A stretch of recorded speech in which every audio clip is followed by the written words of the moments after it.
Պատաքնության հարգելի անդամներ։ Հակակոռուպցիոն կոմիտեի գործունեության մասին դիմումներում նշված եւ սահմանադրական դատարանում հնչած պնդումները, կից ներկայացված նյութերը, այդպես էլ որևէ կերպ չհիմնավորեցին, որ կոմիտեն դուրս է եկել օրենքով իրեն վերապահված լիազորությունների շրջանակներից, խախտել է քաղաքական չեզոքության սկզբունքը կամ իրականացրել է այնպիսի գործողություններ, որոնք իրենց բնույթով եւ նպատակով կարող էին գնահատվել որպես ընտրական գործընթացների միջամտություն։ Ընտրական գործընթացի ամբողջ ընթացքում հակակոռուպցիոն կոմիտեն նախագահի գլխավորությամբ գործել է գերծանրաբեռված աշխատանքային ռեժիմով, ապահովելով կոռուպցիոն բնույթի, ընտրական հանցագործների վերաբերյալ ստացված բոլոր տեղեկությունների օպերատիվ եւ արդյունավետ մշակումն ու քննությունը։ Այդ արդյունքները հնարավոր են դարձել կոմիտեի նախագահի կողմից ճիշտ կառավարչական առաջնահերթությունների սահմանման, քննչական եւ օպերատիվ ստորաբաժանումների միջև արդյունավետ համագործակցության եւ փոխգործակցության ապահովման շնորհիվ։ Փաստական տվյալները վկայում են, որ կոմիտեն գտնվել է իր գործառույթների իրականացման առաջնագծում եւ պատշաճ, նպատակային եւ արդյունավետ կերպով իրականացրել է իր կոռուպցիոն հանցագործների դեմ պայքարի օրենսդրությամբ սահմանված լիազորությունները։ Վիճարկվող հրապարակումները հանդիսացել են հանրային իրազեկման միջոցառումներ, որոնք հետապնդել են ընտրական բնույթի հանցագործների կանխարգելման, հանրային իրավագիտակցության բարձրացման, ընտրողների ազատ ընտրության պաշտպանության եւ ընտրական գործընթացի օրինականության ապահովման լեգիտիմ նպատակներ։ Ստացված բազմաթիվ տվյալները վկայում են, որ հրապարակումները գործնականում ունեցել են կանխարգելիչ ազդեցություն, նպաստել են իրավախախտների մասին հաղորդումների աճին, իրավապահ մարմինների հետ համագործակցության ակտիվացմանը եւ ընտրական գործընթացում առկա ռիսկերի բացահայտմանը։ Առարկայազույգ էին նաեւ այն ընտրովի արդարադատության, քաղաքական թիրախավորման, աննեղության կանխավարկածի խախտման կամ ընտրողների վրա ենթադրյալ ապօրինի ազդեցության վերաբերյալ պնդումները, մասնավորապես դիմատուների կողմից չներկայացվեց գեթ 1 փաստական տվյալ, որը կհաստատեր պատճառը հետևանքային կապ հակակոռուպցիոն կոմիտեի գործողությունների եւ ընտրական վարքագծի կամ ընտրությունների արդյունքների միջև։ Դիմողի ներկայացուցիչներն իրենց խոսքում շեշտեցին, որ ներկայացված ձայնագրությունները մոնտաժված են, փորձելով ասվածից բխեցնել դրանց անվստահելիությունը։ Սակայն մոնտաժված լինելը ինքնին չի նշանակում կեղծված լինել։ Տեխնիկական մշակումն իրականացվել է միայն այն նպատակով, որպեսզի առանձնացվեն գործի համար իրավական նշանակություն ունեցող հատվածները։ Ձայնագրությունների ամբողջական տարբերակները պարունակել են մեծածավալ անձնական, կենցաղային եւ գործին չվերաբերող խոսակցություններ, ուստի դրանք ամբողջությամբ չեն հրապարակվել, նաեւ մասնակիցների անձնական կյանքի անհարկի միջամտությունից խուսափելու նպատակով։ Հետևաբար, իրավական նշանակություն ունեցող հատվածների առանձնացումը որևէ կերպ չի վկայում ձայնագրությունների կեղծման կամ բովանդակության խեղաթյուրման մասին եւ ինքնին չի կարող հիմք հանդիսանալ դրանց ապացուցական արժեքը կասկածի տակ դնելու համար։ Հրապարակումների մասով մի դիտարկում էր հակակոռուպցիոն կոմիտեի գործողությունները, այդ թվում կանխարգելիչ գործունեությունը, քարոզչության հետ նույնացնելը եւ այդ հիմքով ընտրական օրենսգրքի համապատասխան կարգավորումները կիրառելի համարելը կնշանակի հրաժարվել ոչ միայն իրավական հիմնավորումներից, այլև տրամաբանական դատողության կանոններից։ Հատկանշական է, որ կոմիտեի պնդումներին, ըստ որոնց չկա օրինական ուժի մեջ մտած որևէ վարութային ակտ, որով կարձանագրվեր, որ որևէ քրեական վարույթ նախաձեռնվել է օրենքով չնախատեսված հիմքով, որ որևէ խափանման միջոց կիրառվել է անձի քաղաքական պատկանելիության պատճառով, որ որևէ քննչական գործողություն կատարվել է քաղաքական նպատակադրումներով, դիմողների ներկայացուցիչների կողմից չերկվեցին որևէ իրավական կամ փաստական հիմնավորմամբ։ Դրանց հակադրվեցին բացառապես սուբյեկտիվ գնահատականներ, ենթադրություններ եւ չհիմնավորված պնդումներ, որոնք չեն կարող կասկածի տակ դնել վարույթի օրինականությունը կամ ներկայացված փաստարկների հիմնավորվածությունը։ Ընդ որում, դիմողի ներկայացուցիչները փորձեցին չբողոքարկված վարույթային ակտերը հիմնավորել ծարաբեռվածությամբ կամ իրենց ընտրած մարտավարությամբ, սակայն այդ պնդումները չեն համապատասխանում իրականությանը, մասնավորապես հրապարակումներում նշված քաղաքական ուժերի կամ դրանց հետ ենթադրյալ առնչություն ունեցող անձանց նկատմամբ իրականացված քրեական վարույթներում պաշտպանական կողմը մշտապես ցուցաբերել է բացառիկ ակտիվություն։ Նույնիսկ վկաների հարցաքննությունների ժամանակ փաստաբանական խումբը անմիջապես ներկայացել է վարույթն իրականացնող մարմին, պաշտպանելու իր վստահորդների շահերը։ Տվյալ վարույթներում մեղադրյալների շահերը ներկայացրել են հիմնականում մեկից ավելի պաշտպաններ։ Այս հանգամանքները բացառում են այն պնդումները, թե վարույթային ակտերը չեն բողոքարկվել ժամանակի սղության, ծարաբեռվածության կամ մարտավարական նկատառումներից ելնելով։ Եթե պաշտպանության կողմը գտներ, որ նախաքննության ընթացքում թույլ են տրվել ապօրինություններ կամ խախտվել են իրենց վստահորդների իրավունքները, ապա դրանք կբողոքարկվեին օրենքով սահմանված կարգով։ Որևէ վարույթային ակտ չի բողոքարկվել բավարար իրավական հիմքերի բացակայության պատճառով։ Հակիրճ անդրադառնամ ուժեղ Հայաստան կուսակցությունների դաշինքի ներկայացուցիչի կողմից ներկայացված հետազոտության հաշվետվությանը, որին հղում կատարեցին դիմողների գրեթե բոլոր ներկայացուցիչները, այն ներկայացնելով որպես անհերքելի ապացույց։ Բարձր դատարան հաշվետվությունում Հակակոռուպցիոն կոմիտեի գործունեությանը վերաբերելի են 4.4 և 4.5 մասերը։ Նշեմ, որ հետազոտությունը հիմնված է հարցվածների տեղեկացվածության, անձնական գնահատականների և իրենց իսկ հաղորդած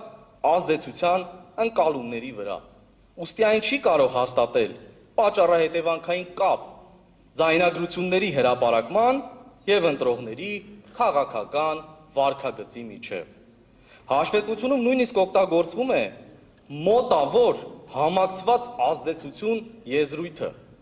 որը գնահատողական հաշվարկ է, ոչ թե ուղղակի արձանագրված փաստ։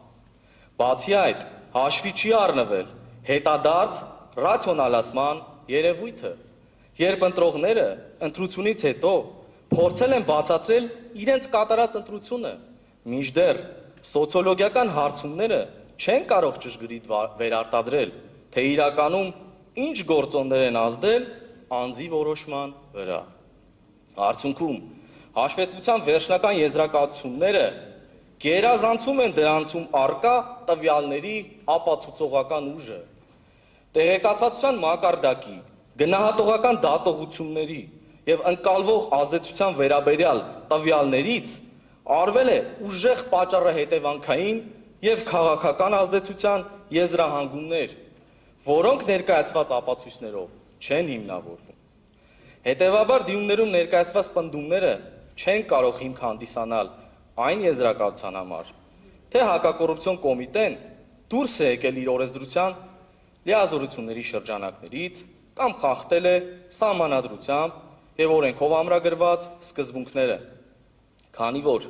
սահմանադրական արդարադատությունը պահանջում է ոչ թե ենթադրություններ և ընկալումներ, այլ հստակ փաստեր, ապացուցված պատճառահետևանքային կապ և իրավական հիմնավորում։ Ուժեղ Հայաստան կուսակցությունների դաշինքի հարգելի ներկայացուցիչի մեկ այլ փաստարկ ակնհայտորեն կառուցված է մեկ առանցին դրվագի ընտրովի ներկայացման վրա և անտեսում է դրա իրավական նշանակությունը։ Մասնավորապես, քրեական հետապնդման դադարեցումը որևէ դրվագով ինքնին չի կարող և չի վկայում, որ իրավապահ մարմնի իրականացրած օպերատիվ հետախուզական միջոցառումները կամ կանխարգելիչ գործողությունները եղել են անհիմն, անօրինական կամ կանխակալ։ Նման պնդումը ոչ միայն իրավաբանորեն է անհիմն, այլ անտեսում է այն հանգամանքը, որ յուրաքանչյուր դրվագ ենթակա է ինքնուրույն դատավարական գնահատման, ելնելով տվյալ դրվագով ձեռք բերված ապացույցներից։ Հակառակ դեպքում պետք է ընդունել, որ ցանկացած վարույթով մեկ դրվագի վերաբերյալ կայացված որոշումը ինքնավերաբար անվավեր է դարձնում մնացած բոլոր դրվագները, ինչը ոչ իրավաբանորեն, ոչ էլ տրամաբանորեն ընդունելի չէ։ Հետևաբար, մեկ դրվագով քրեական հետապնդման դադարեցման փաստը չի կարող ծառայել որպես հակակոռուպցիոն կոմիտեի ամբողջ գործունեությունը կամ հրապարակված տեղեկատվության արժանահավատությունը կասկածի դնելու հիմք։ Առավել ևս, երբ նույն անձի վերաբերյալ մեկ դրվագով քրեական վարույթը, գործը մեղադրական եզրակացությամբ ուղարկվել է դատարան, գտնում է դատարանի վարույթում, իսկ մյուս հանգամանքներով նախաքննությունը շարունակվում է։ Բարձր դատարան։ Դատաքննության ընթացքում ներկայացվեց մեկ այլ թեզ ևս, որը հիմնված էր ոչ թե ամբողջական իրականության, այլ ընտրովի ներկայացման վրա։ Ասվեց, որ իշխող քաղաքական ուժի նկատմամբ վարույթ չի նախաձեռնվել, եւ դրանից փորձ արվեց եզրակացնել, թե հակակոռուպցիոն կոմիտեն գործել է ընտրողական։ Սակայն հնչեցված այս թեզը չի դիմանում նույնիսկ տարական տրամաբանական ստուգմանը։ Եթե հակակոռուպցիոն կոմիտեի գործունեությունը գնահատելու չափանիշն այն է, թե որ քաղաքական ուժի նկատմամբ վարույթ նախաձեռնվել է, որի նկատմամբ ոչ, ապա նույն չափանիշը պետք է կիրառվի բոլորի նկատմամբ, այլ ոչ թե ընտրովի։ Ընտրությունների մասնակցած ընդհանուր քաղաքական ուժերից վարույթ չի նախաձեռնվել ոչ միայն իշխող ուժի, այլև ևս 10-ից ավել քաղաքական ուժերի նկատմամբ։ Այդ փաստը ամբողջությամբ քանդում է այն պնդումը, թե միայն իշխող ուժի նկատմամբ վարույթի բացակայությունը ապացուցում է կոմիտեի կողմնակալությունը։ Եթե ներկայացվող տրամաբանությունը հետևողական լիներ, ապա պետք է նույն մեղադրանքը կառուցվեր նաև մյուս քաղաքական ուժերի նկատմամբ, սակայն այդ մասին լռություն պահպանվեց, որովհետև այդ դեպքում ակնհայտ կդառնար, որ ընտրվել է ոչ թե ամբողջական փաստական պատկեր, այլ միայն այն դրվագը, որը կարող էր ծառայել նախապես ձևավորված թեզին։ Իրավական գործընթացում փաստերը չեն կարող ներկայացվել ընտրովի, երբ անտեսվում է նույն իրավիճակում գտնվող մյուս 10-ից ավել քաղաքական ուժերի հանգամանքը եւ առանձնացնում է միայն մեկը, դա ոչ թե փաստարկ է, այլ ընտրովի ներկայացված պատկեր, որը չի կարող հիմնավորվել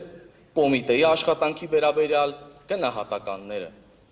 Հակակոռուպցիոն կոմիտեում իրականացվող քրեական վարույթներով պարզված փաստական տվյալների համակցված վերլուծության հիման վրա կարող ենք փաստել, որ ընտրակաշառքի դեպքերը կրել են համատարած բնույթ։ Արձանագրվել են, այսինքն, Հայաստանի Հանրապետության բոլոր մարզերում եւ Երևան քաղաքի վարչական շրջանների գերակշիռ մասում։ Ընդ որում, խոսքը յուրաքանչյուր մարզում կամ վարչական շրջանում մեկական մեկուսացված դեպքերի մասին չէ, այլ բազմաթիվ դրվագների, որոնք իրականացվել են նույնանման կամ էականորեն համանման եղանակներով։ Նման պայմաններում դրանք այլևս չեն կարող դիտարկվել որպես միմյանցից անկախ իրավախախտումների ամբողջություն, այլ վկայում են համակարգային բնույթի հանցավոր երևույթների մասին, որն օբյեկտիվորեն խաթարում է ընտրողների ազատ կամաարտահայտման երաշխիքները, ազդում ընտրական գործընթացի ազատության եւ հավասարության սկզբունքների վրա եւ վտանգում է ընտրությունների արդյունքների, ընտրողների իրական կամքն արտացոլելու հնարավորությունը։ Պարոն Ասատրյան, կներեք, որ ընդհատում եմ 5 րոպե մնացավ արդեն։ Սա քաղաքական գնահատական չէ, այլ իրավական հետևություն, որը բխում է գործով հաստատված փաստական հանգամանքներից։ Հենց այս համատեքստում պետք է գնահատել նաև հակակոռուպցիոն կոմիտեի գործունեությունը։ Եթե կոմիտեն նպատակային, հետևողական եւ արդյունավետ միջոցներ չձեռնարկեր կոռուպցիոն բնույթի ընտրական հանցագործությունների կանխարգելման, բացահայտման եւ քննության ուղղությամբ, ապա այդ համակարգային երևույթի իրական ծավալներն ու հանրային վտանգավորությունը կարող են լինել անհամեմատ ավելի մեծ։ Արդեն իսկ բացահայտված դեպքերի աշխարհագրությունն ու քանակը ցույց են տալիս, որ խնդիրը կրել է լայն տարածված բնույթ, եւ հենց կոմիտեի ակտիվ, թիրախային եւ հետեւողական միջամտության շնորհիվ է հնարավոր եղել բացահայտել այդ հանցավոր սխեմաները, կանխել դրանց հետագա զարգացումը եւ սահմանափակել դրանց ազդեցությունը ընտրական գործընթացի վրա։ Հակառակ դեպքում ընտրակաշառքի դրսևորումները կարող էին ձեռք բերել ավելի լայն ընդգրկում, առավել խորապես խաթարելով ընտրողների ազատ ընտրությունը, ընտրությունների արդարության սահմանադրական երաշխիքները, ինչպես նաեւ ժողովրդավարական ընտրական գործընթացի նկատմամբ հանրային վստահությունը։ Ամփոփելով նշեմ, որ սույն գործով դատանի ներկայացվեց ոչ թե ապացուցված պատճառահետևանքային կապ, այլ ենթադրությունների շղթա, որով փորձ արվեց ընտրությունների արդյունքները կապել հակակոռուպցիոն կոմիտեի օրինական գործունեության հետ։ Սակայն սահմանադրական արդարադատությունը հիմնվում է ոչ թե հավանականությունների, այլ ապացույցների, ոչ թե ենթադրությունների, այլ հաստատված փաստերի վրա։ Այսպիսի փաստեր սույն գործով չներկայացվեցին, եւ որևէ ապացույցով չհաստատվեց, որ հակակոռուպցիոն կոմիտեի գործողությունները հակասել են սահմանադրությանը, օրենքին կամ իրականացվել են իր լիազորությունների սահմաններից դուրս։ Եվ վերջում, բարձր դատարան, հակակոռուպցիոն կոմիտեի գործունեության վերաբերյալ դիմողի ներկայացուցիչների գնահատականները ինչպես դատաքննության սկզբում, այնպես էլ ավարտին